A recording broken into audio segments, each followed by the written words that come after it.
Meu nome é Capitã Fiona Bond, tenho 31 anos, e me ensinaram que o silêncio é uma forma de disciplina. Mas hoje, no sufocante escritório de advocacia em Lajola, meu silêncio foi um escudo. Meu irmão Sebastian tomou um gole de uísque e deu um sorriso irônico. Papai deixou a empresa inteira e a casa para mim, para nossa irmãzinha. Ele olhou para o meu uniforme com desgosto. Ela vai ficar com a coleção de armas antigas, um hobby fofo para uma menina que gosta de brincar com soldadinhos de chumbo. A família caiu na gargalhada, um som agudo e metálico, como punhais tilintando, e eu senti minhas costelas se contraírem. Minha tia Patrícia acrescentou: pelo menos Sebastian sabe ganhar dinheiro de verdade, não apenas receber um salário do governo para correr pelo deserto. Cerrei os punhos por baixo da mesa, cravando as unhas nas palmas das mãos. Eles não faziam ideia de que meu jogo de soldadinhos de chumbo havia me ensinado a coisa mais importante: você sempre protege sua inteligência antes de entrar na batalha. E essa batalha eu já havia vencido 5 anos antes. Antes de contar minha história, deixe-me saber de onde você está assistindo nos comentários. Curta e inscreva-se se você já teve sua carreira e seus sacrifícios menosprezados pelas mesmas pessoas que deveriam ter sido seus maiores apoiadores. Esta história é para todos nós. O ar no escritório do Sr. Harrison estava pesado, impregnado do cheiro de papel velho, couro caro e de uma sensação sufocante de direito que não vinha de mim. Do lado de fora da grande janela do chão ao teto, iates brancos imaculados balançavam suavemente na enseada de Lajola, com suas velas cuidadosamente recolhidas. Era um mundo de riqueza sem esforço, um mundo em que eu havia nascido, mas ao qual nunca havia pertencido de verdade. Lá dentro, todos os olhos da minha família estavam fixos no meu irmão Sebastian, que comandava a reunião. Ele estava no meio de um monólogo autocongratulatório sobre sua grande visão para a Aegis Dynamics. Andando de um lado para o outro em frente à mesa de mogno, em seu terno italiano sob medida, ele lançava jargões corporativos como sinergia e pensamento disruptivo com a confiança de um homem que os lera na última edição da Forbes em seu voo particular para cá. Deixei meu olhar cair sobre meus próprios pés, firmemente plantados no chão. Minhas botas de combate, as mesmas que me carregaram pelo terreno implacável do Afeganistão, pareciam deslocadas em contraste com o vermelho e o azul profundos do tapete persa. Estavam arranhadas, gastas e cobertas por uma fina camada de poeira que parecia mais honesta do que qualquer outra coisa no quarto. Minha madrasta, Cíntia, uma mulher cuja existência girava em torno de manter uma aparência impecável, notou-os imediatamente. Ela se inclinou na minha direção, sua voz um sussurro perfeitamente cuidado.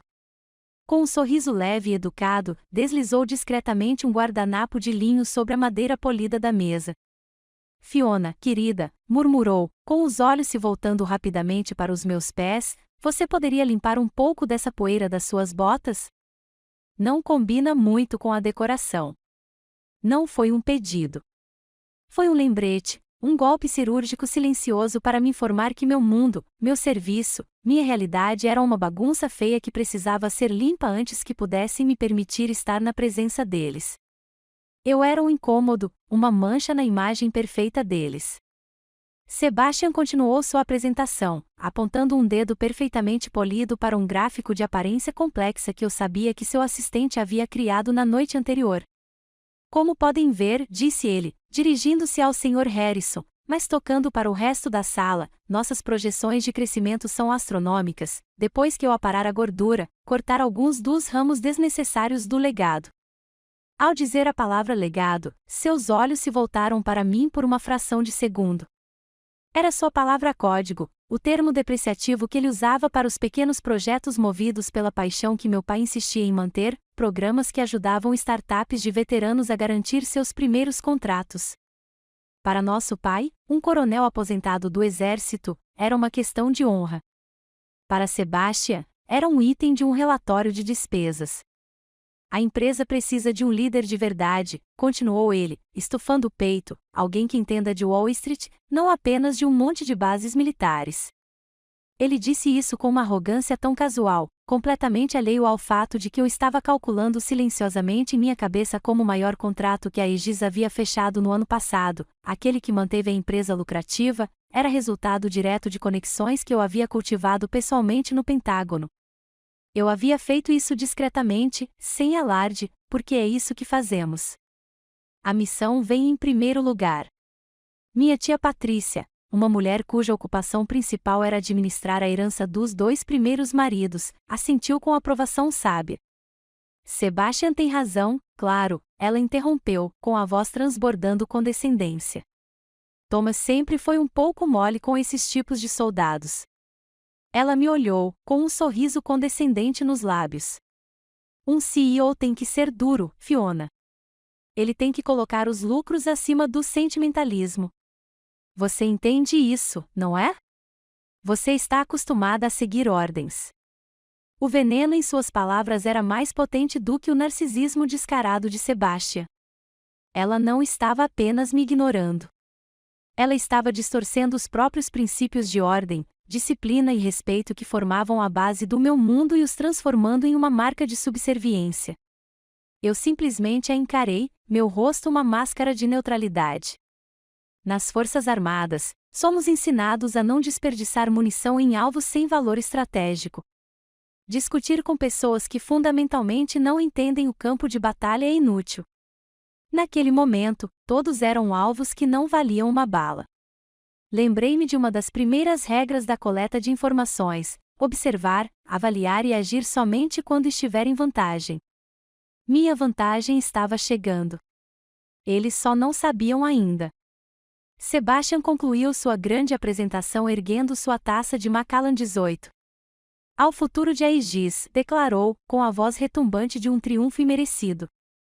Minha madrasta, minha tia, meus primos, todos ergueram suas taças em um brinde, um coro silencioso de concordância. Celebravam uma vitória que não existia. E naquele momento de presunção sufocante, um som baixo e silencioso cortou o ar. O Sr. Harrison, que estava sentado atrás de sua mesa como uma estátua, observando tudo com os olhos pacientes de um homem que já vira de tudo, pigarreou. Não foi um barulho alto, mas no silêncio carregado que se seguiu ao brinde, soou como um tiro. Ele não olhou para Sebastian. Seu olhar se desviou por um segundo e pousou diretamente em mim. Havia um lampejo de algo em seus olhos, uma compreensão mútua, talvez um sinal. Então, com deliberada lentidão, estendeu a mão e deslizou a brilhante apresentação de Sebastian para o outro lado da mesa, um gesto de dispensa silenciosa. Em seguida, estendeu a mão para fora da vista e, quando sua mão reapareceu, segurava uma pasta diferente. Era uma pasta simples, mas sua cor dizia muito. Era encadernada em couro verde-oliva escuro, o tom exato de um uniforme de gala do exército. A atmosfera alegre na sala evaporou instantaneamente. O ar ficou frio. O sorriso confiante de Sebastian congelou em seu rosto, rachando como verniz barato. Ele encarou a pasta como se fosse uma granada de verdade. A guerra pelo legado do meu pai havia sido silenciosa e fria por anos. Mas agora, o primeiro tiro estava prestes a ser disparado. Minha batalha estava prestes a começar. Aquele fichário verde-oliva sem graça na mesa do Sr. Harrison não era apenas um arquivo. Era um fantasma do meu passado, um símbolo de uma promessa que eu fizera a mim mesmo há muito tempo. Enquanto Sebastian o encarava, sua arrogância finalmente se desfazendo, minha mente não estava inteiramente naquele quarto sufocante em Lajola. Foi 13 anos antes, sob o calor opressivo de um verão nova-iorquino, a umidade tão densa que parecia que eu poderia pegar um punhado dela. Lembro-me do dia da recepção em West Point com perfeita clareza. Enquanto outras famílias se agarravam aos filhos e filhas, com lágrimas escorrendo pelo rosto enquanto ofereciam palavras de amor e encorajamento, a minha se mantinha à parte. Minha madrasta, Cynthia, abanava o rosto com um programa, reclamando que a umidade do ar ia estragar o penteado. Meu pai, o coronel condecorado, mantinha-se ereto, os olhos percorrendo os jardins históricos, não com orgulho, mas com uma espécie de dever severo. Ele colocou a mão no meu ombro, com firmeza, mas sem calor. Não envergonhe a família, Fiona, foi tudo o que ele disse. Não era um conselho, era uma ordem, uma insinuação de que o caminho que eu havia escolhido já era uma potencial fonte de vergonha. Nesse momento, seu telefone vibrou. Ele olhou para a tela e toda a sua expressão mudou. A máscara severa se dissolveu em um sorriso largo e genuíno. Sebastian, ele gritou ao telefone, como está o Mediterrâneo? Meu irmão estava ligando de um iate em algum lugar na costa da Grécia, gabando-se de ter acabado de conhecer a filha de um magnata da navegação. Meu pai se envolveu imediatamente, rindo, falando animadamente sobre a importância de fazer as conexões certas. Ele me deu as costas, já absorto no mundo de privilégios brilhantes de Sebastian. Fiquei sozinho em frente ao imponente arco de pedra, observando os outros cadetes se despedirem em lágrimas. Naquele momento, entendi. Minha jornada não era motivo de orgulho para eles. Era um desvio inconveniente do evento principal, a gloriosa ascensão de Sebastian. As primeiras 6 semanas em West Point são oficialmente chamadas de treinamento básico de cadetes. Extraoficialmente, todos o chamam de Quartel das Feras, e ele foi projetado para ser um tipo especial de inferno. Ele foi criado para te destruir e te reconstruir como soldado. Fomos forçados a ultrapassar todos os limites imagináveis. Eu me arrastei pela lama tão espessa que parecia areia movediça, meus músculos gritando em protesto. Marchei por quilômetros sob a chuva implacável de uma tempestade de verão, com a mochila cravando nos meus ombros em carne viva. Aprendi a desmontar e remontar meu fuzil M4 na escuridão total até meus dedos ficarem dormentes e minha mente uma névoa de exaustão. Todas as noites, eu desabava na minha cama dura como pedra, com cada centímetro do meu corpo doendo.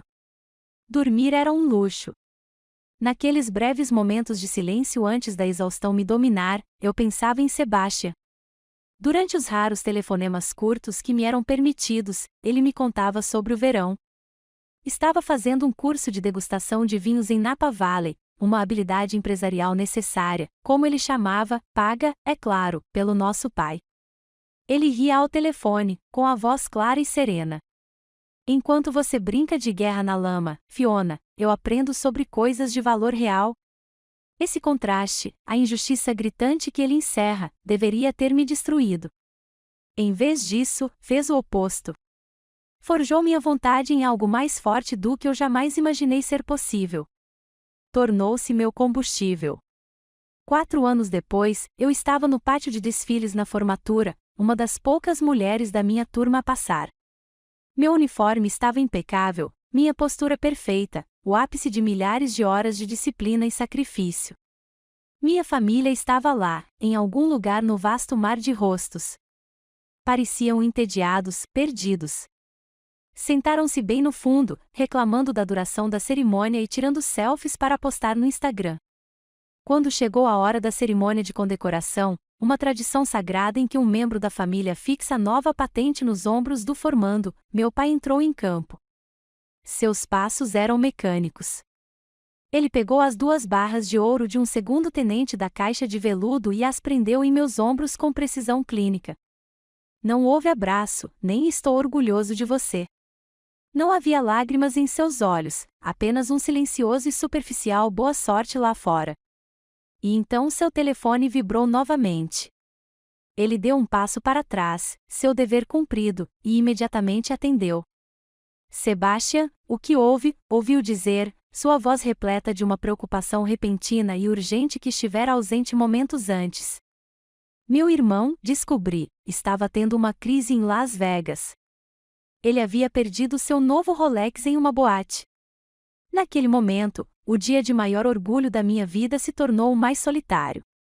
Eu estava ali, um oficial recém-nomeado no Exército dos Estados Unidos, sentindo-me completa e completamente invisível. Naquela noite, enquanto meus colegas comemoravam com suas famílias animadas, caminhei sozinho pela planície até o monumento. É uma alta sentinela de granito com vista para o rio Hudson, com sua base inscrita com os nomes dos formandos de West Point que morreram a serviço do país. Passei os dedos pelas letras frias e gravadas, cada nome uma história de sacrifício, de uma vida dada por algo maior do que eles próprios. E ali, na tranquila companhia de heróis, fiz um voto silencioso. Nunca mais buscaria a aprovação deles. Nunca mais ansiaria por uma validação que eles fossem incapazes de dar. Respeito, percebi, não era algo que se pudesse implorar. Tinha que ser conquistado, imposto. Eu serviria meu país com honra. Eu me tornaria o melhor oficial que eu poderia ser. E um dia, não com palavras, mas com minhas ações, com minha própria existência, eu lhes mostraria o que eles haviam tão descuidadamente descartado. Eu me tornaria minha própria fortaleza. Esse voto se tornou o alicerce sobre o qual construí minha vida. Dentro de um dos laboratórios de informática da academia, havia uma citação da almirante da Marinha Grace Hopper gravada em uma placa: "É mais fácil pedir perdão do que obter permissão." Isso sempre ficou comigo, um endosso silencioso de ações ousadas e decisivas. Agora, de volta àquela sala sufocante, observando a cor sumir do rosto de Sebastian, senti a força daquele antigo voto se solidificar na minha espinha. O tempo do serviço silencioso havia acabado. Era hora de executar a parte final da minha promessa. O voto que fiz em West Point não foi uma declaração dramática e juvenil. Foi um realinhamento silencioso da minha bússola interna. Ele definiu meu rumo para a década seguinte. Enquanto minha família continuava suas vidas no conforto ensolarado do sul da Califórnia, meu mundo era definido por paisagens muito diferentes. Lembro-me das longas noites na base aérea de Bagram, no Afeganistão. O ar lá é rarefeito e frio, e sempre carrega o gosto metálico de poeira. Havia um rugido baixo e constante dos aviões de transporte que parecia nunca cessar, um som que se tornou a trilha sonora da minha vida. Meu escritório era um container de transporte apertado, adaptado com servidores, monitores e mapas. A única decoração era uma cópia amassada do livro de Marco Aurélio. Meditações, um presente do meu pai antes da minha primeira missão. Eu costumava ler uma frase em particular: "O impedimento à ação impulsiona a ação. O que atrapalha se torna o caminho." A indiferença da minha família, a condescendência de Sebastian, eram meus impedimentos. Tornaram-se o meu caminho. Minha missão era a análise de inteligência. Eu vasculhava montanhas de dados, vigilância por drones, interceptações de sinais, relatórios de informantes, montando quebra-cabeças para prever movimentos inimigos e proteger vidas americanas. Meu mundo era um de dias de 18 horas alimentados por café preto e refeições prontas. Dormir era uma comodidade, não uma garantia. No Natal, chegou um pacote de presentes da minha família. Por um breve momento, uma tola centelha de esperança acendeu-se no meu peito. Pensei que talvez, só talvez, tivessem enviado algo pessoal, algo que dissesse: "Estamos pensando em você." Rasguei-o. Dentro, aninhado em papel de seda, havia um conjunto de cosméticos Chanel de alta qualidade, batom, blush, sombra. Dentro, havia um cartão da minha madrasta, escrito em sua caligrafia perfeita e fluida: "Espero que você encontre um bom homem em breve e se estabeleça." Eu apenas o encarei. Então, uma risada seca e amarga escapou dos meus lábios. Era tão absurda que era quase engraçada. Eles estavam me imaginando em festas de gala em San Diego, enquanto eu estava sentada em uma caixa de metal do outro lado do mundo, tentando descobrir se as informações sobre uma nova ameaça de IED eram confiáveis o suficiente para redirecionar um comboio e impedir que uma dúzia de soldados fosse explodida em pedaços. Eles não apenas não entendiam a minha vida, a substituíram por uma versão fictícia que lhes era mais confortável. Em meio a relatos de emboscadas e ameaças de bomba, eu ocasionalmente recebia um e-mail do Sebastian. Suas mensagens pareciam transmissões de outro planeta. Ele se gabava de ter fechado um acordo para fornecer material de escritório para um escritório de advocacia local. Ele anexava fotos suas em um torneio de golfe beneficente, posando com alguma celebridade menor. Ele sempre encerrava a conversa com a mesma frase condescendente: "Você cuida da sua vida, Fiona. Eu cuido da construção do império." Ele não fazia ideia. Não sabia que, durante uma daquelas noites sem dormir em Bagram, alimentado por café velho, eu havia usado meu conhecimento das novas tecnologias de comunicação via satélite para ajudar a equipe do meu pai a redigir uma proposta para um novo sistema de comunicação seguro. Meu conhecimento prático das reais necessidades militares deu à Aegis uma vantagem que seus concorrentes, compostos por civis, simplesmente não tinham. Conquistamos aquele contrato, o maior da história da empresa na época. Fiz isso silenciosamente, nas sombras, porque era a coisa certa a fazer pela empresa que meu pai construiu. Nunca pedi crédito. Era simplesmente parte da missão. O verdadeiro ponto de virada aconteceu há 5 anos. Essa era a data que importava. Eu estava alocado na Alemanha, trabalhando em um escritório de operações conjuntas. Meu telefone tocou tarde da noite. Era meu pai, e sua voz estava tensa, com um cansaço que ia além da exaustão física. Sebastian quase arruinou tudo, disse ele, as palavras carregadas de derrota. Meu irmão, num acesso de suprema arrogância e incompetência, havia apresentado uma proposta importante ao Pentágono. Ele havia errado nas especificações técnicas. A análise de custos era totalmente irrealista, e ele havia prometido um cronograma de entrega que era pura fantasia. A Aegis não estava apenas enfrentando a rejeição, e a empresa estava à beira de ser colocada na lista negra por apresentar uma proposta fraudulenta. Meu pai parecia desamparado. Estou ficando velho demais para isso, Fiona, admitiu. E foi a primeira vez que o ouvi soar verdadeiramente destruído. Naquela noite, e por muitas noites depois, não dormi. Enquanto Sebastian estava em um retiro de yoga de busca pela alma em Bali, vi as fotos no Instagram dele, eu estava na minha mesa em um quartel de Ramstein, a milhares de quilômetros de distância. Liguei para meus contatos. Busquei imagens de satélite, cruzei dados da cadeia de suprimentos e passei horas em videochamadas seguras com engenheiros da Aegis, explicando-lhes as reais necessidades militares. Reescrevi toda a parte técnica da proposta, recalibrando os custos e elaborando um plano logístico agressivo, mas exequível. Eu estava lutando pela empresa do meu pai, pelo seu legado, do outro lado do mundo, limpando uma bagunça que não criei. Uma semana depois, após a proposta revisada ter sido aceita, meu pai me ligou novamente. O cansaço em sua voz havia desaparecido. Em seu lugar, havia uma clareza fria e dura, a voz do coronel que eu lembrava da minha infância. Era a voz de um homem que havia tomado uma decisão de comando. Fiona, disse ele, sem preâmbulos, esta companhia, este legado, precisa de um comandante, não de um príncipe. Precisa de alguém que entenda a missão, não apenas a margem de lucro. Ele fez uma pausa, e eu pude ouvi-lo respirar fundo. Eu sei o que tenho que fazer agora. Na época, não compreendi completamente o peso das suas palavras. Pensei que ele estivesse apenas desabafando, expressando frustração. Mas agora, sentado aqui neste escritório, com os olhos fixos na pasta verde-oliva sem graça que o Sr. Harrison segurava nas mãos, tudo se encaixou. Meu pai, um estrategista de longa data, não estava apenas extravasando sua raiva. Ele estava esboçando seu plano de batalha final. O plano de batalha final do meu pai começou, não com um estrondo, mas com um e-mail. Algumas semanas depois daquele telefonema fatídico da Alemanha, enquanto eu me preparava para uma nova missão, uma mensagem do Sr. Harrison chegou à minha caixa de entrada. Não era sobre a Aegis, fundos fiduciários ou questões legais. Era um convite. Minha esposa Marta faz o melhor frango assado de San Diego, escreveu ele. Seria uma honra se você se juntasse a nós para o jantar na sexta-feira. Hesitei. Não estava acostumada a convites sociais que não fossem carregados de obrigações ou networking corporativo. Meus jantares em família eram apresentações. Aquilo parecia diferente. Algo na sinceridade simples de suas palavras me fez aceitar.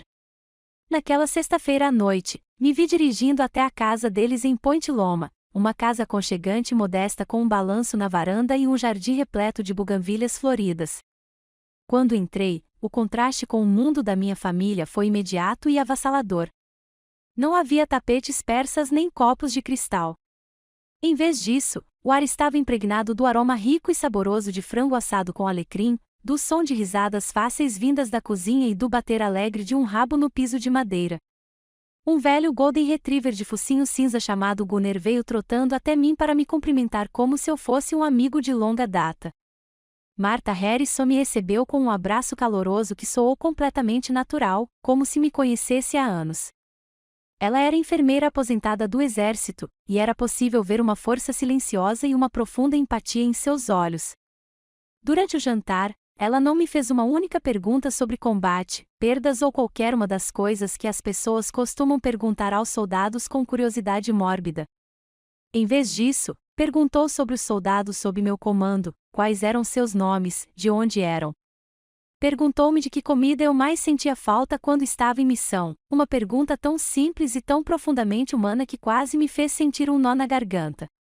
Enquanto estávamos sentados à mesa de jantar, passando tigelas de purê de batatas e vagens, peguei o sal. Por um instante, a manga do meu suéter deslizou para trás, revelando as costas da minha mão. Os olhos de Martha pousaram brevemente nas pequenas cicatrizes prateadas ali, um tênue padrão de estrelas remanescente de uma explosão de IED anos atrás. Percebi um lampejo de reconhecimento, de compreensão compartilhada em seu olhar, mas ela não perguntou. Não disse uma palavra. Um momento depois, ela simplesmente estendeu a mão sobre a mesa e gentilmente colocou sua mão quente sobre a minha por apenas um segundo. Não havia piedade em seu toque, apenas uma empatia silenciosa e profunda. Era um reconhecimento sem palavras de uma realidade que sempre mantive escondida. Pela primeira vez em muito, muito tempo, me senti vista, não como um soldado, não como a filha rebelde, mas apenas como uma pessoa.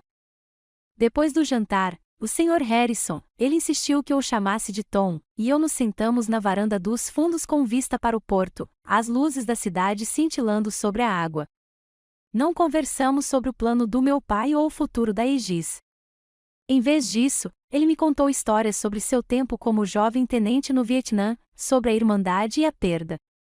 Ele ouviu de verdade, enquanto eu falava sobre West Point, sobre os desafios de ser uma oficial mulher em um mundo construído por homens.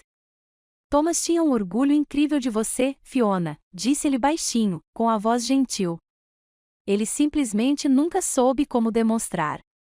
O homem estava preso entre dois mundos, aquele de onde veio e aquele que queria para o filho. Não era uma desculpa para as falhas do meu pai, mas era uma explicação. Um pedaço de verdade que aliviou um nó no meu peito que eu nem sabia que existia. Voltando para o meu pequeno apartamento naquela noite, tive que parar. As lágrimas vieram, não de tristeza, mas de uma imensa sensação de gratidão. Eu havia tropeçado em um santuário. Eu havia encontrado uma família escolhida. Eu estava de volta à casa deles para o dia de ação de graças naquele ano, entre as missões.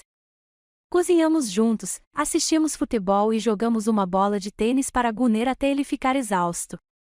A casa estava repleta do conforto fácil de pessoas que genuinamente apreciavam a companhia umas das outras. Na sala de estar deles, notei um bordado emoldurado na parede. Era um versículo da Bíblia, Isaías 41:10. Portanto, não tema, pois eu sou com você, não se apavore, pois eu sou seu Deus.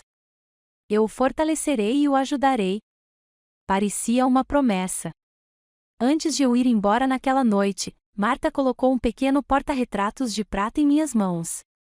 Dentro, havia uma foto que tínhamos tirado antes, todos nós na varanda, rindo de algo que Tom havia dito. Gunner estava aos nossos pés, com a cabeça no meu colo.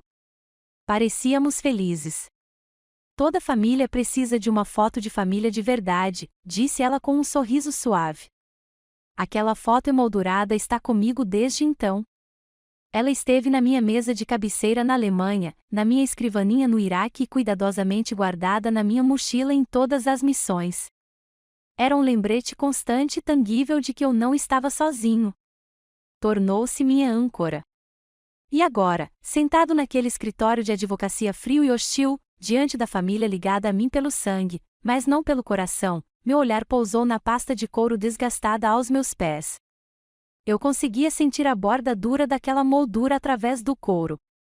Escondida ali dentro, ao lado dos arquivos meticulosamente organizados e dos relatórios de inteligência que decidiriam meu futuro, estava aquela foto, aquela prova.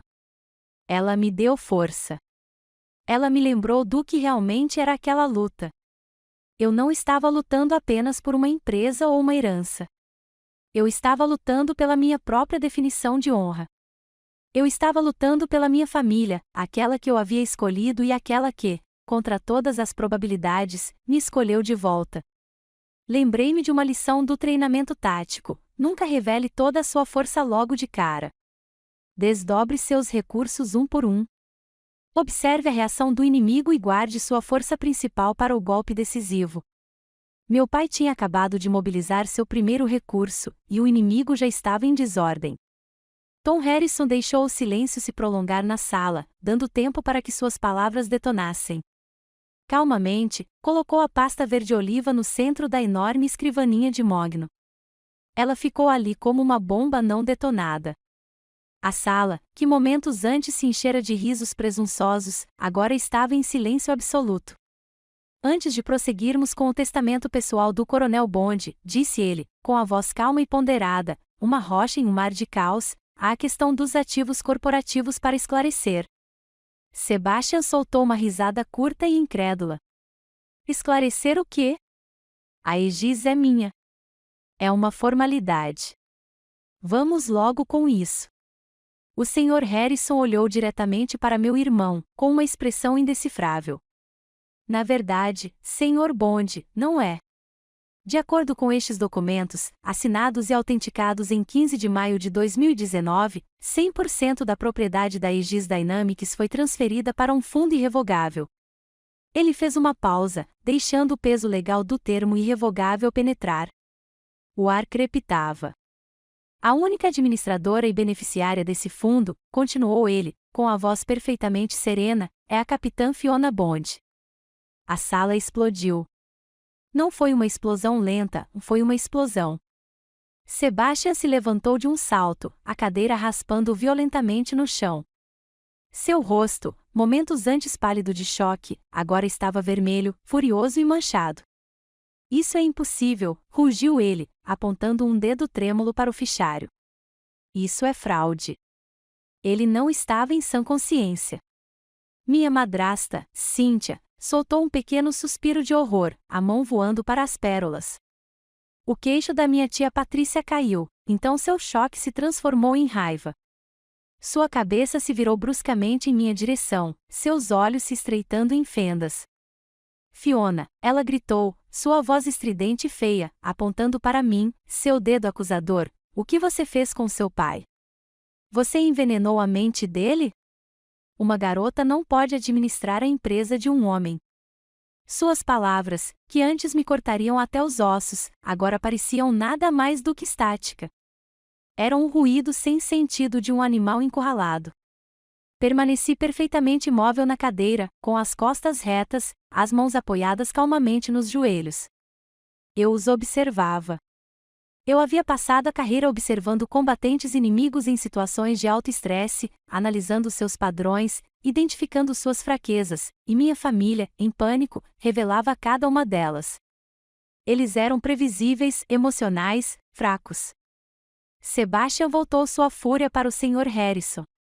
Vou processá-lo, rosnou, inclinando-se sobre a mesa. Vou contestar o testamento. Vou provar que ele era mentalmente incapaz. O Sr. Harrison, imperturbável, virou calmamente uma página do fichário. Parecia estar esperando exatamente por esse desabafo. O Coronel Bond previu essa possibilidade, disse ele, com a voz cortando a tirada de Sebastian. Anexa-se aqui uma avaliação psiquiátrica completa, conduzida por 3 médicos credenciados, uma semana após a assinatura. Todos os 3 concluíram, independentemente, que ele estava em perfeito estado de espírito, memória e compreensão, e não estava sob coação ou influência indevida. Ele ergueu os olhos, com um olhar firme.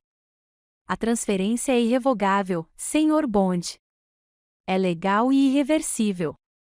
Era uma fortaleza jurídica perfeita. Meu pai, o velho estrategista, havia previsto todas as linhas de ataque possíveis e construído defesas impenetráveis.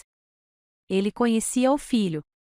A energia para lutar pareceu se esvair de Sebastian de uma vez, como se alguém tivesse desligado a tomada. Parecia ter sido atingido fisicamente. Cambaleou para trás e afundou na cadeira, o terno sob medida de repente parecendo grande demais para ele.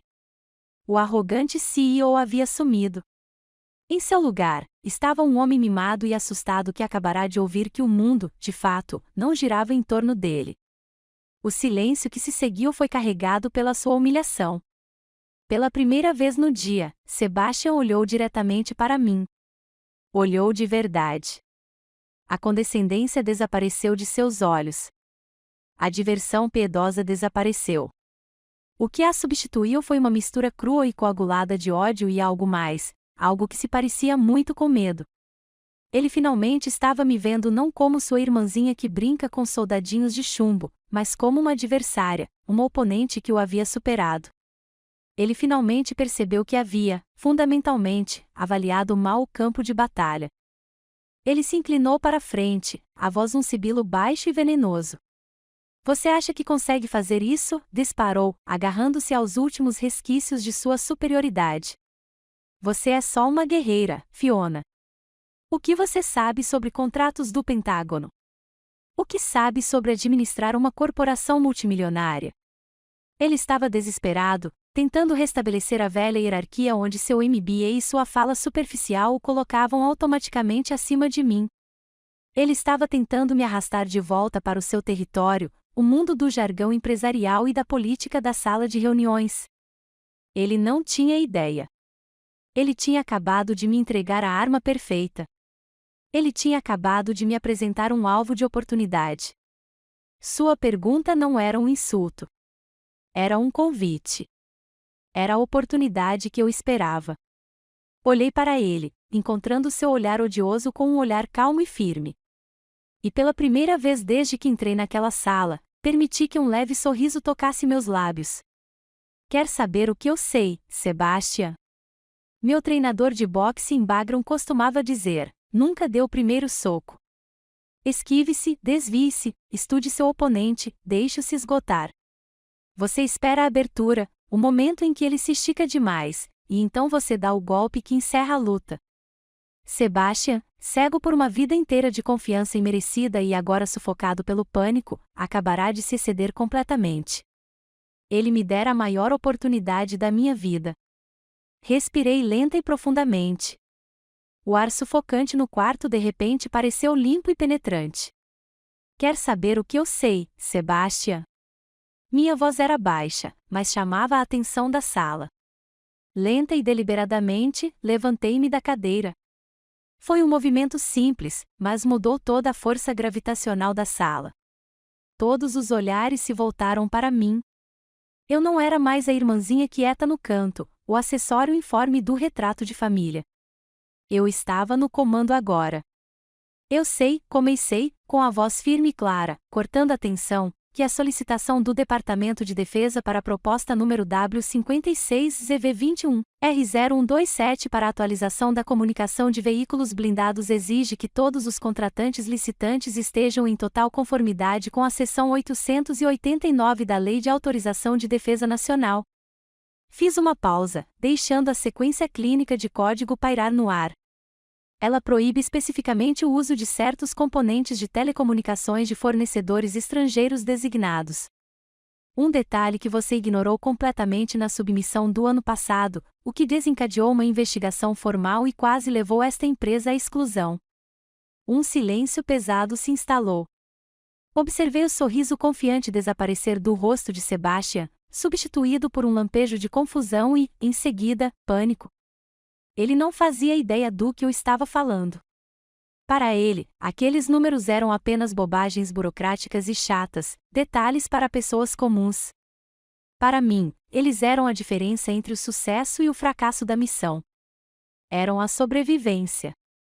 Eu também sei, continuei, com a voz fria e precisa como o bisturi de um cirurgião, que o Regulamento Federal de Aquisições, ou FAR-Parte 15, que rege contratos negociados, exige uma análise detalhada e verificável de custos e preços, não as estimativas aproximadas que você copiou e colou de algum blog de negócios.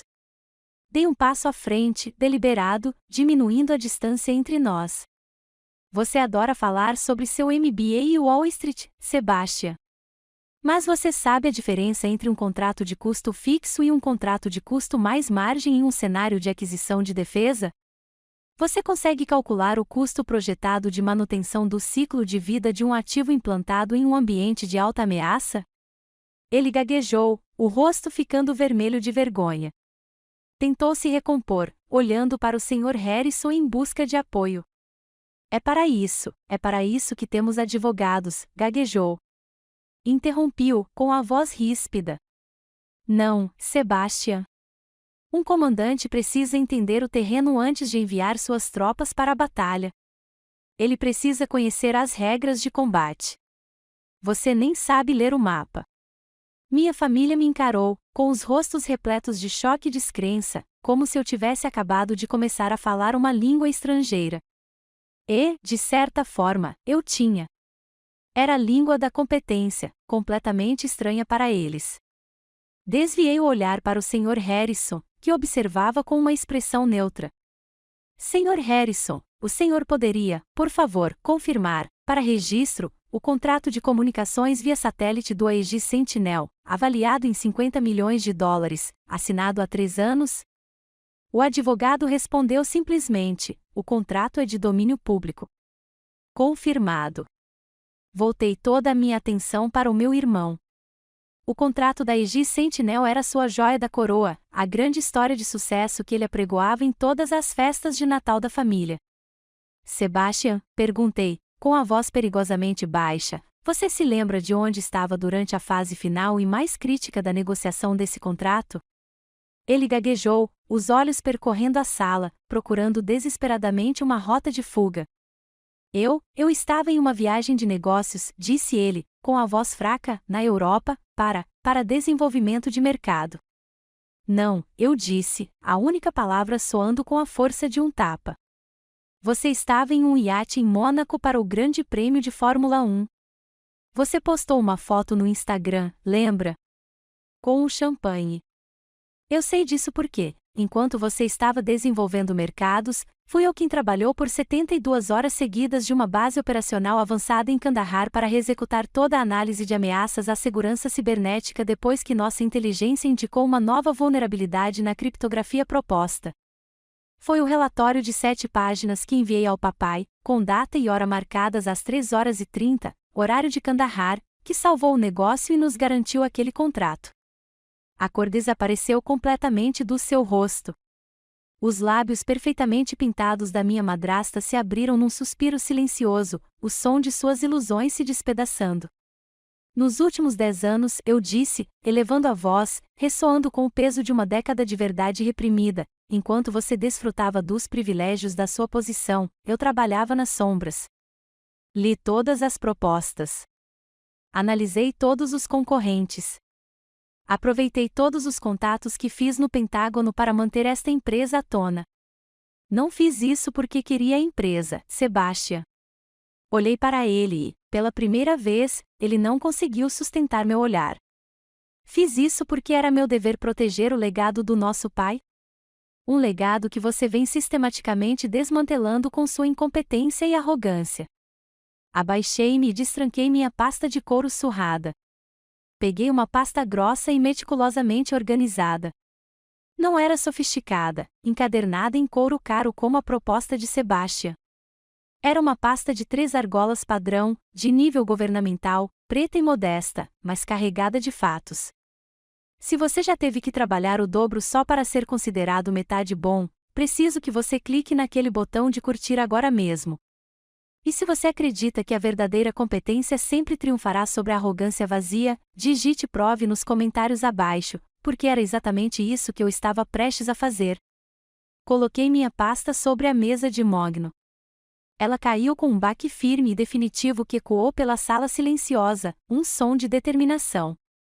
Você tem seu MBA, Sebastian, eu disse, meu olhar passando da pasta simples para seu rosto atordoado. Bati 2 vezes na capa da minha pasta, um som agudo e deliberado.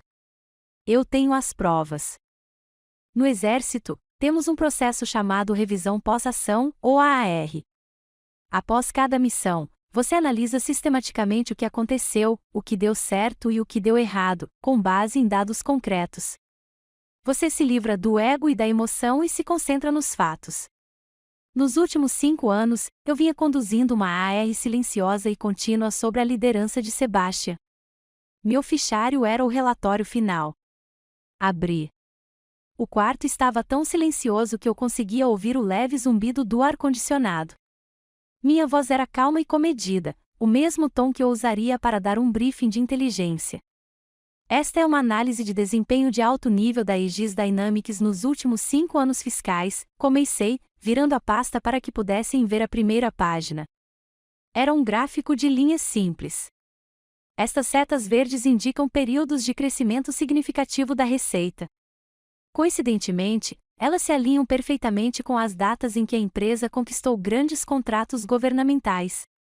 Toquei em um ponto do gráfico. E ao lado de cada seta, vocês encontrarão uma nota de rodapé com referências cruzadas aos relatórios de inteligência estratégica e análises competitivas que enviei ao meu pai dos meus postos na Alemanha, Iraque e Afeganistão. Virei a página. O gráfico seguinte era uma imagem espelhada, mas em vermelho. Por outro lado, continuei, essas setas vermelhas indicam quedas de receita, projeções não cumpridas ou contratos perdidos. Surpreendentemente, elas parecem estar diretamente relacionadas às suas viagens de esqui para Aspen, às suas regatas de vela em Saint-Tropez e aquela viagem de um mês à Tailândia, Sebastian. Minha madrasta ofegou baixinho. Sebastian parecia estar sufocando, com o peito subindo e descendo rapidamente. Ele não conseguia respirar porque os fatos estavam sugando todo o ar do quarto. Entendo que isso pode ser difícil de acreditar com base em evidências anedóticas, disse eu, com a voz isenta de sarcasmo, então incluí algumas comunicações esclarecedoras. Coloquei a mão num bolso lateral da pasta e tirei uma única folha de papel impressa. Deslizei a sóbria mesa de mogno em direção ao meu irmão. Ela parou bem na frente dele. Este é um e-mail que você enviou para o nosso pai em 2020. Foi depois que eu sinalizei uma vulnerabilidade crítica de segurança na versão beta do nosso software Aegis Sentinel. Deixei meus olhos encontrarem os dele. Você escreveu, e cito, pai, acho que você precisa dizer a Fiona para se afastar. As teorias favoritas de um rato de biblioteca militar não se aplicam ao mundo real dos negócios. Deixei as palavras pairarem no ar por um longo momento. 3 meses depois de você ter enviado aquele e-mail, um dos nossos principais concorrentes explorou exatamente essa vulnerabilidade para nos dar um lance mais baixo na renovação do contrato com o Stratcom. Custou $10 milhões a esta empresa. Olhei diretamente para ele. Esse é o mundo real dos negócios, Sebastian. Minha tia Patrícia, que sempre elogiava a perspicácia empresarial de Sebastian em todas as reuniões familiares, agora olhava fixamente para as mãos no colo, o rosto pálido. A arquiteta do mito do sobrinho observava sua criação ruir. Passei para a seção final do meu relatório. Meu pai sabia de tudo isso. Ele não era cego. Ele era um soldado. E, acima de tudo, acreditava na meritocracia. Acreditava que patente, posição e comando tinham que ser conquistados, não herdados. Olhei para Sebastian. Ele lhe deu todas as oportunidades, todos os recursos, todas as chances de provar sua capacidade de liderar. Mas você viu isso como um privilégio, não uma responsabilidade. Você aceitou a posição, mas recusou o dever. Meu olhar percorreu a sala, pousando em cada um deles, minha madrasta silenciosa, minha tia chocada, meus primos desorientados. Essa confiança, essa transferência de propriedade, não é uma punição. Foi uma decisão estratégica calculada para preservar o trabalho de uma vida inteira. Foi um ato de sobrevivência corporativa.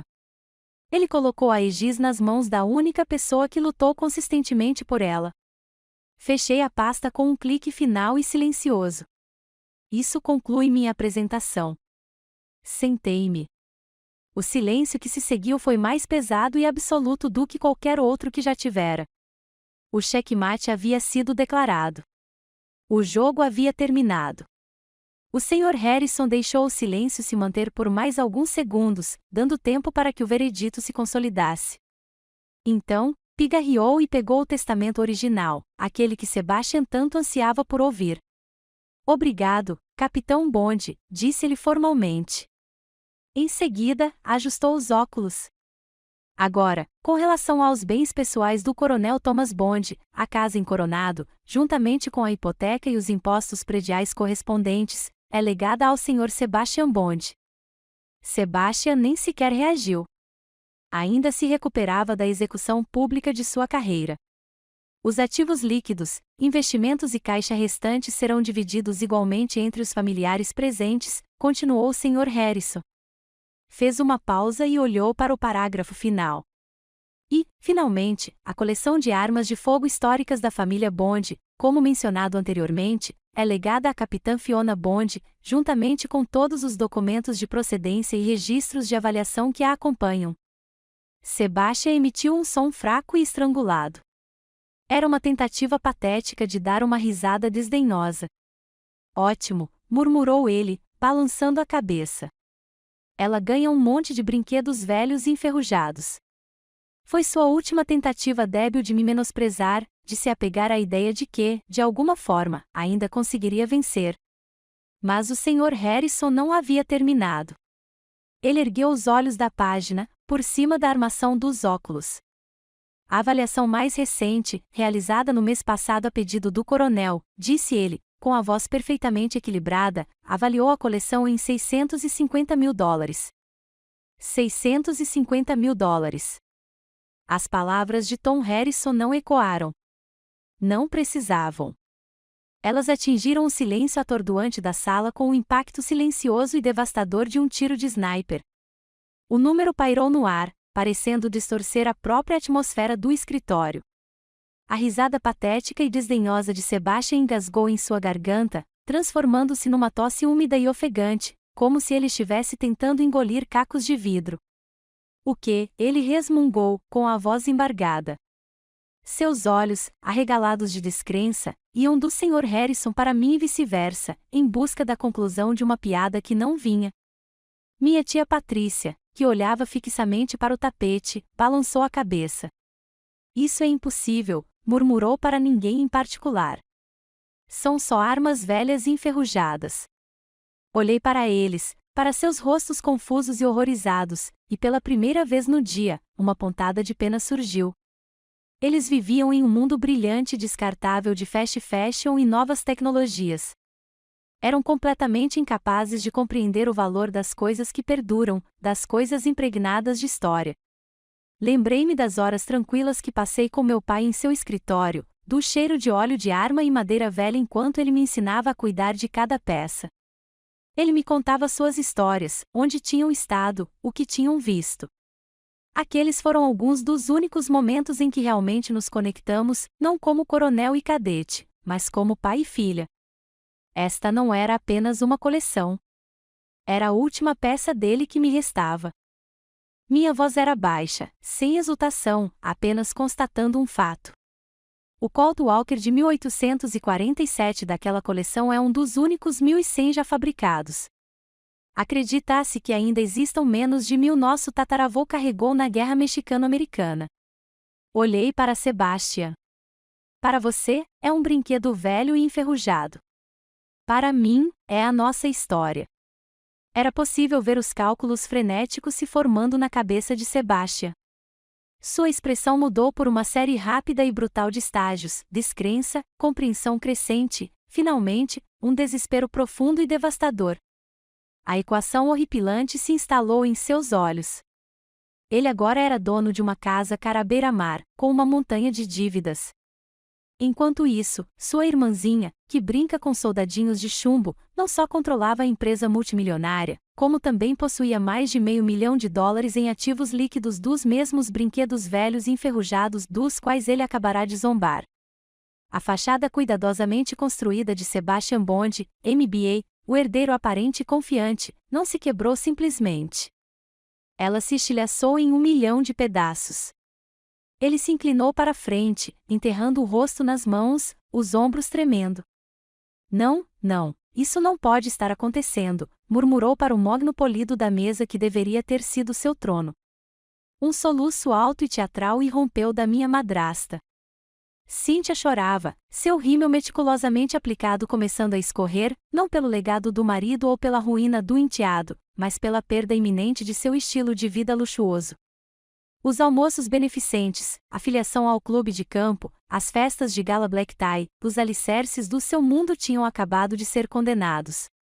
O Sr. Harrison esperou que o choque inicial passasse antes de abrir a pasta uma última vez. O coronel deixou uma última carta pessoal, anunciou, sua voz trazendo uma nova onda de silêncio à sala. Ele pediu que eu a lesse em voz alta. Desdobrou uma única folha do papel timbrado oficial do meu pai. Era a caligrafia familiar, nítida e angular do meu pai. Aos meus filhos, começou o Sr. Harrison a ler, e sua voz preencheu a sala com as últimas palavras do meu pai. Um legado não é o que você encontra em uma conta bancária. Isso é apenas herança. Um verdadeiro legado é construído com base na honra, na responsabilidade e na compreensão do valor do que veio antes de você. É saber a diferença entre o preço de algo e seu valor. Sebastian, meu filho, eu te dei todas as vantagens, uma educação de primeira linha, uma posição de poder, minha confiança. Mas você só valorizou as coisas que brilhavam. Você descartou tudo que exigia paciência ou respeito. Você via a tradição como um fardo e o dever como uma tarefa. Fiona, minha filha, admito que não te dei nada, nenhum incentivo, nenhum elogio, e, mesmo assim, você construiu tudo para si mesma. Você escolheu o caminho mais difícil, o do serviço. E, ao fazer isso, você passou a entender o verdadeiro significado da honra. Você vê valor na história, não apenas no brilho do novo. A Aegis precisa de um soldado no comando, não de um vendedor. A coleção precisa de um guardião de sua história, não de um cínico que a venderia por partes. Eu fiz minha escolha. Agora você precisa conviver com a sua. O Sr. Harrison redobrou cuidadosamente a carta. A reunião havia terminado. A batalha estava vencida. Levantei-me, sentindo meus músculos leves, aliviados de um peso que carreguei durante a maior parte da minha vida. Acenei levemente e formalmente para o Sr. Harrison, um agradecimento silencioso por sua integridade. Então me virei e caminhei em direção à porta, sem olhar para trás, para os destroços da minha família. O ar no corredor lá fora parecia mais limpo. Eu estava quase chegando aos elevadores quando ouvi o som de uma cadeira sendo empurrada violentamente para o lado, seguido pelo meu nome sendo chamado em um grito desesperado e rouco. Fiona, espere. Precisamos conversar. Sebastian saiu apressado do escritório, seu terno caro agora amarrotado. Ele me alcançou no momento em que as portas do elevador se abriram com um leve ruído, e ele fisicamente bloqueou meu caminho. Seu rosto era uma máscara de pânico puro. Somos uma família, Fiona, implorou ele, as palavras soando absurdas, um apelo desesperado e desesperançado a um sentimento que ele nunca havia honrado. Olhei-o diretamente nos olhos. Vi um homem que acabará de perder tudo o que sempre dera por certo e só agora começava a compreender a vasta ruína que ele próprio causará. Sério, Sebastian? Perguntei, com a voz fria e clara como gelo. Família é algo que você só lembra quando precisa de algo de mim? No treinamento de negociação de reféns, eles ensinam um princípio fundamental: nunca negocie a partir de uma posição de fraqueza. Você estabelece o controle. Você define os limites inegociáveis. E você deve estar sempre disposto a desistir. Sebastian não percebeu, mas, parado ali no saguão, ele era o sequestrador, e estava tentando capturar meu futuro, usando nosso passado. Mas eu não era mais um refém. Precisamos conversar, repetiu ele, com a voz carregada de um tom suplicante que eu nunca ouvira antes. Era o tom de um rei que acabará de perder seu reino. Fiona, eu sou seu irmão. Olhei para ele, para seus olhos desesperados e sua aparência desgrenhada. Não senti raiva, nem triunfo, apenas uma clareza fria e dura. Você nunca foi um irmão para mim, Sebastian, eu disse, com a voz serena. Você era um competidor, um rival que tinha como missão garantir que eu sempre soubesse o meu lugar. E o meu lugar, segundo você, sempre foi abaixo de você. Ele tentou mudar de tática, buscando uma história emocional compartilhada que não existia. Você não se lembra de quando éramos crianças? Perguntou, com a voz mais suave. Aquela velha bicicleta Kevin. Eu te ensinei a andar nela. Segurei firme até você encontrar o equilíbrio. Uma vaga lembrança me veio à tona, os joelhos ralados, o guidão bambo, a mão dele no encosto do banco. Eu me lembro, assenti lentamente. E me lembro de você rindo à beça quando eu fui reprovada no meu primeiro teste de direção. Lembro de você dizendo a todos os seus amigos que eu ir para West Point era um desperdício total porque eu ia me casar e engravidar. Lembro de 1000 outros cortes, Sebastian. Olhei-o diretamente nos olhos. Uma boa ação de 20 anos atrás não apaga uma década de desrespeito. Não te compra um passe livre. O desespero em seus olhos se intensificou. Ele abandonou o fingimento. Preciso de um cargo na empresa, disse ele, as palavras saindo aos trancos e barrados, sem o polimento habitual. Qualquer cargo, consultor, vice-presidente de qualquer coisa. Eu trabalho para você. Era a concessão suprema, a rendição final. Mas chegou anos tarde demais.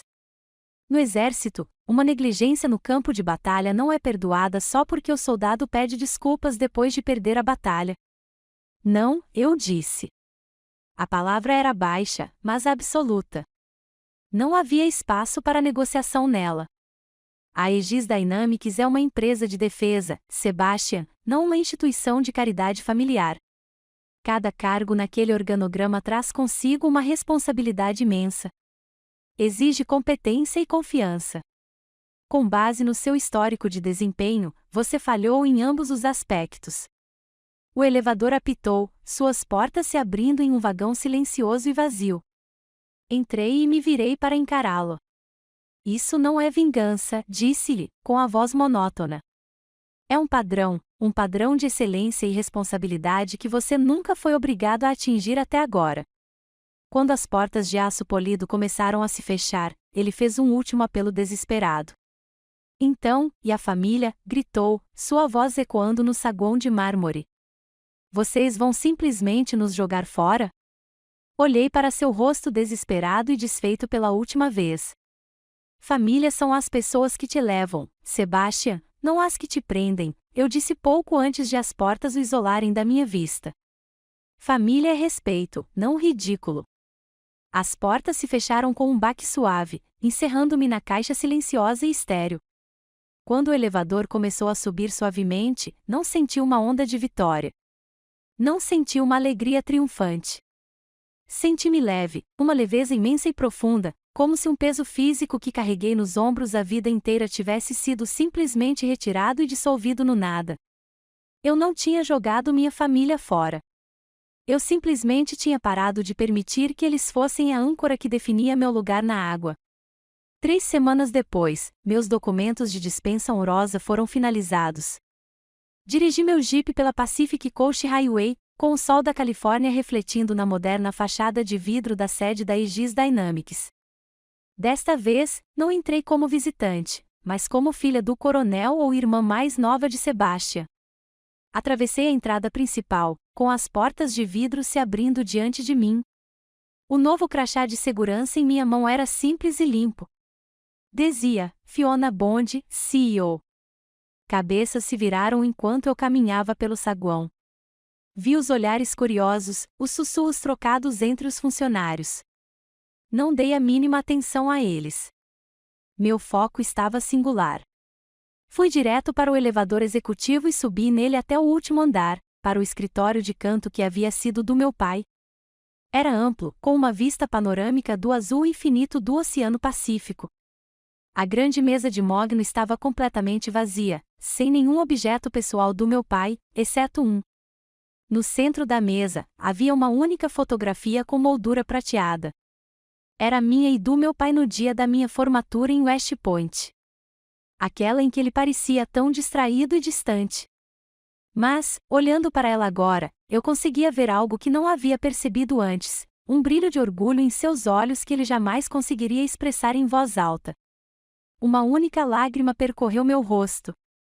Não era uma lágrima de tristeza ou raiva. Era uma lágrima de libertação. A longa guerra havia acabado.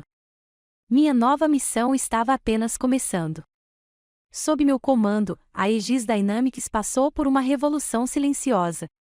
Não houve memorando de reestruturação corporativa, nem grande anúncio de uma nova cultura empresarial. Houve apenas uma mudança de princípio. Trouxe o ethos militar para a sala de reuniões, missão em primeiro lugar, pessoas sempre. Os acordos opacos negociados no 18º buraco de um campo de golfe desapareceram. Os cargos executivos inchados criados para primos e amigos da família foram eliminados. Em seu lugar, construí uma cultura de meritocracia, transparência e disciplina implacável. Competência e resultados eram a única moeda que importava. Reconstruí a equipe de liderança do zero, trazendo algumas das mentes estratégicas mais aguçadas e os engenheiros mais talentosos que já conheci. Muitos deles eram colegas veteranos, homens e mulheres que entendiam que responsabilidade não era uma palavra da moda, era uma tábua de salvação. Começamos a conquistar contratos maiores e mais prestigiosos, não por meio de conexões sociais eloquentes, mas por meio de tecnologia superior e uma reputação de absoluta confiabilidade. As paredes do meu escritório não eram adornadas com arte abstrata cara. Elas estavam cobertas de mapas estratégicos, cronogramas de projetos e gráficos de avaliação de ameaças. A Aegis se tornou o que meu pai sempre quis que fosse, um escudo forjado com integridade. De vez em quando, notícias de Sebastian chegavam até mim por meio de boatos. Depois de ser forçado a vender a casa em Coronado com prejuízo para cobrir as dívidas acumuladas, ele passou por dificuldades. Seu MBA e o nome da família Bond, outrora um bilhete premiado, eram agora apenas uma marca manchada sem a empresa familiar para sustentá-la. A última notícia que tive foi de que ele trabalhava como vendedor de nível médio para uma pequena empresa de software em Irvine, reportando-se a um gerente uma década mais novo que ele. Não senti alegria com sua queda, nenhuma sensação satisfatória de vingança. Havia apenas a verdade fria e imparcial. O mundo real, aquele sem a bolha protetora do privilégio, finalmente o havia alcançado. Ele não era minha vítima. Era uma vítima de suas próprias escolhas. Numa tranquila tarde de sábado, eu estava no antigo escritório do meu pai, na agora vazia casa em Coronado, organizando seus pertences pessoais antes que os novos donos tomassem posse. No fundo da gaveta da escrivaninha, sob medalhas e fotografias antigas, encontrei um diário surrado, encadernado em couro. Dentro, escrito com sua letra precisa, havia páginas de ideias que ele havia esboçado anos atrás. Uma delas era um plano detalhado para um programa de mentoria para ajudar veteranos na transição do serviço militar para o setor de tecnologia civil. Era uma ideia da qual eu nunca tinha ouvido falar, uma ideia que Sebastian provavelmente descartou por não ter retorno sobre o investimento. Ao ler as anotações do meu pai, vi a verdadeira forma do seu legado. Ele escreveu: um bom soldado não vence apenas batalhas, ele constrói uma paz duradoura. Naquele momento, eu soube que minha missão não era apenas comandar a Aegis. Era construir uma paz duradoura para outros como eu. Fiquei com uma parcela significativa dos lucros da empresa naquele ano e criei a Fundação Thomas Bond. Seu único propósito era financiar a iniciativa Aegis, um programa de bolsas de estudo e mentoria projetado especificamente para veteranas que buscavam carreiras em defesa e tecnologia. O programa não fornecia apenas verbas para educação, mas também estágios remunerados na Aegis e orientação individual de nossos principais engenheiros e estrategistas. Era o programa com o qual meu pai havia sonhado, renascido e com um propósito que agora era profundamente pessoal para mim. Era como eu realmente oraria seu nome. Hoje, 2 anos depois, subi em um pequeno palco no átrio principal do edifício Aegis. A primeira cerimônia anual de bolsas de estudo da iniciativa Aegis estava em andamento. Nossa primeira agraciada foi uma jovem sargento da Força Aérea, recém-dispensada, especialista em inteligência de sinais com olhos brilhantes e perspicazes. Vi nela uma inteligência aguçada, mas também um lampejo da mesma incerteza que me lembrava de ter sentido quando estava diante dos portões de West Point. Ela era um espelho de mim mais jovem. Depois de fazer meu discurso, chamei-a ao palco.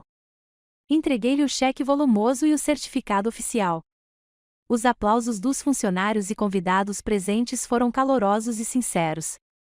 Enquanto posávamos para uma foto, ela se inclinou e falou comigo, sua voz quase um sussurro, repleta de uma emoção que eu entendia perfeitamente. Senhora, disse ela, obrigada por nos dar uma chance. Obrigada por nos receber. Sorri, um sorriso verdadeiro e descomprometido. Aquele era o momento. Aquela era a vitória. A vingança mais doce não é ver seus inimigos caírem. É viver uma vida tão boa e tão significativa que eles se tornam irrelevantes. É usar sua força não para esmagar aqueles que te machucaram, mas para erguer aqueles que estão trilhando o mesmo caminho pedregoso que você um dia trilhou. É se tornar a pessoa de quem você mais precisava quando estava no seu pior momento. Essa é a única vitória que realmente importa. E foi aí que minha nova missão começou, não uma missão de conflito, mas de criação. Minha história é a prova de que seu valor não é determinado pela família em que você nasceu, mas pelo legado que você escolhe construir. Se alguma parte da minha jornada ressoou com você, a sensação de não ser visto, a luta para provar seu valor ou a paz que vem de estabelecer seus próprios padrões, por favor, deixe-me saber nos comentários. Suas histórias nos dão força. Curta este vídeo e inscreva-se no canal para mais histórias de resiliência e vitória verdadeira. Lembre-se, você sempre tem o poder de criar seu próprio amanhecer.